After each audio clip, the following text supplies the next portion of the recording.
My name is Jackson Bartak, and welcome to my video essay on True Detective. In this essay, I would like to discuss philosophy and community in the first season of the show. The season of the HBO anthology series follows detectives Rustin Cole and Marty Hart, investigating the grotesque murder of 28-year-old Dora Lang in Erath, Louisiana. While tracking down the killer, they uncover some awful secrets about the community and discuss dense philosophical principles. HBO is a channel and streaming service known for its premium television. The producers and showrunners are allowed to distribute mature content, as they aren't bound by stringent cable regulations. Because of this, writer Nick Pizzolatto could take full creative license with True Detective, especially the character of Rustin Cole. Pizzolatto, along with director Cary Joji Fukunaga, wants to make audiences uncomfortable with Rust's ideas, yet force them to sit with the darkness. In this essay, I would like to outline Rust's philosophy, its uncomfortable truths, and how it conflicts with the Louisiana community. This clash of ideas manifests itself in two ways. First, through Cole's relationship with Hart, and second, through the cover-up of the murders by a community religious figure, Reverend Billy Lee Tuttle. So what does Rustin Cole exactly believe in? Well, to be frank, quite literally nothing. Rust is an antinatalist, essentially a nihilist 2.0. Let's examine what exactly nihilism is. In short, it is a philosophy that does not posit a meaning in life. Humans are drifting on a rock through space that has no apparent end. Morality means little, if nothing at all. Notable nihilist philosopher Friedrich Nietzsche summed up a human as, quote, nothing but a herd animal that has trained itself to docility and unfreedom, by conforming to the universal standards of morality. But that is only the starting point for Cole. He is a self-proclaimed pessimist, so it is important we also define what this means. Notable pessimist philosopher Arthur Schopenhauer's views of humans are summed up like this. We are the anguished products of our own epistemological making, and that within the world of appearances that we structure, we are fated to fight with other individuals, and to want more than we can ever have. Summed up, humans are constantly grappling with want, and the desire to consume to a point where it can never be satisfied. At their core, these two philosophies are shaken and stirred together to form the strong yet bleak cocktail of antinatalism. Cole expresses this philosophy throughout the show, but philosophy scholar Cartwright summed it up very well with a single sentence. The worst fate of all is to be a human being. Because of the trauma he has suffered, we witness a sort of decay in his character, along with his surroundings. These three tenets of thought come full circle with Rust's character. Prior to his work in Louisiana, he worked as a robbery cop in Texas. During his time there, drug addicts injected his 2-year-old daughter with crystal meth, and she was later killed in a car accident. This loss destroyed his marriage, and it darkened his worldview. Pizzolatto created Rust for a reason, and this reason manifests itself in Rust's interactions with his partner Marty Hart, who is perhaps representative of the Southern community at large. Pizzolatto wants to critique humans' resistance to change and have their worldview challenged. Humans live much of their lives in ignorant bliss of many of the facts of the world and the universe. In the episode The Locked Room, Hart and Cole are talking at an outdoor worship service. They specifically talk about what the community would be like without religion. Cole delivers some scathing critiques, which you can observe here. Revival ministry. Old-time religion. You can imagine what Mr. Charisma thought of that. What do you think the average IQ of this group is, huh? Can you see Texas up there on your high horse? What do you know about these people? Just observation and deduction. See a propensity for obesity, poverty, a yen for fairy tales. Folks putting what few bucks they do have into little wicker baskets being passed around. I think it's safe to say that nobody here is going to be splitting the atom, Marty. You see that? Your fucking attitude. Not everybody wants to sit alone in an empty room beating off the murder manuals. Some folks enjoy community, the common good. Yeah, well, if the common good's got to make up fairy tales, then it's not good for anybody. Your sorrows pin you to this place. They divide you from what your heart knows. And there are a lot of good hearts out there. I'm looking out there. I'm seeing a lot of good hearts out there.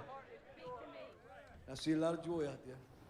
I mean, can you imagine if people didn't believe what things they get up to? Exact same thing they do now, just out in the open. Bull shit.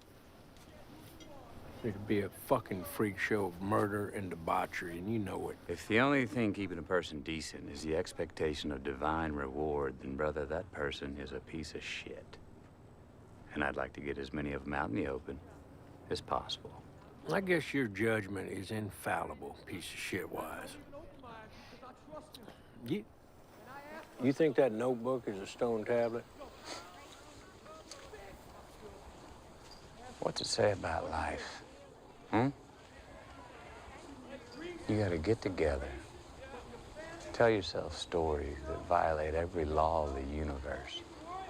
Just to get through the goddamn day.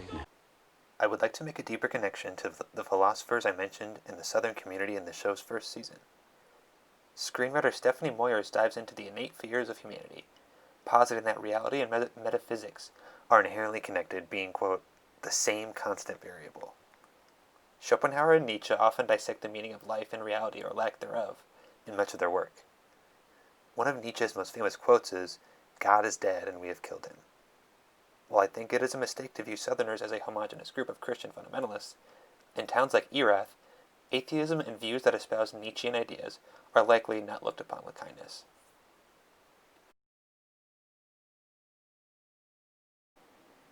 This critique of religion and its institutions is glaringly apparent with the character of Reverend Tuttle, and his involvement in the murder of Dora Lang and other young girls in rural Louisiana. Tuttle has created a religious cult, and they commit numerous heinous sexual crimes over the course of nearly 30 years. It is not until 17 years after Lang's murder that Cole and Hart exposed the cult. Despite young ladies going missing, no citizen brings forth tangible evidence or credible testimony. Instead, they do the opposite and cover up Tuttle's actions in the midst of his influence. The community's desire to uphold the values of Christianity are at odds with uncovering the murder conspiracy. In the episode Seeing Things, the jurisdiction of the murder investigation is nearly stripped from Cole and Hart. Reverend Tuttle recommends an, quote, anti-Christian crimes task force to take over the case, and the two nearly let it slip away, as seen here. You two, did you get anything today? Not much, sir. Well, you might know the Reverend Tuttle. He runs our statewide charity drive. This is Detective Hart, Detective Cole. Very Pleasure, good sir. to meet you, officers. Mr. Cole. Your case has a lot of people taking care. Doors locking where they used to not. Ed has been speaking to me about it, concerned, very concerned. We've been discussing the viability of a task force to investigate crimes with an anti-Christian connotation. You what? Really? Yes. I don't need to tell men of your positions, but there is a war happening behind things. Thank you for doing your part. Thank you, sir. Yeah. Eddie's gonna be very, very pleased to have such good men working on this.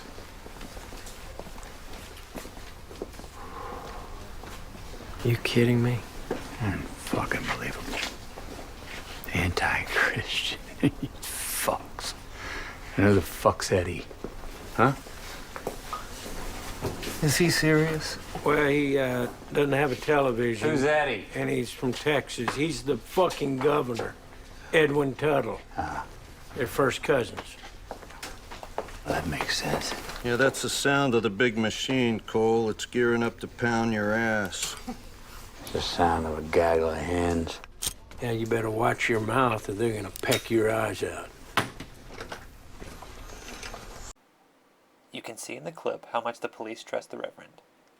It is this blind trust that allows the crimes to continue to be perpetuated in the community. Television scholar Rodney Tavira affirms this when he writes, quote, "The state's operations run at the expense of its residents." In this storyline, Pizzolatto critiques this blind faith of the citizens. Often when we as humans take our hands off the steering wheel and let someone else take control, things can take an unpleasant direction. Religious figures tend to be loved and admired in a community such as Erath. They hold the people together. Yet with the Reverend, he does the opposite, tearing down its pillars, one by one. Rust's problem with the Reverend is clear in the clip as well. Religion and truth collide, and the consequences of their collisions decide if justice will be served for the young girls of Louisiana.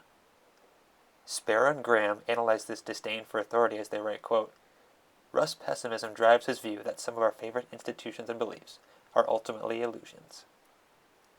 Pizzolatto may see religion as problematic, but his thesis here is broader. It is imperative that the people hold their idols accountable.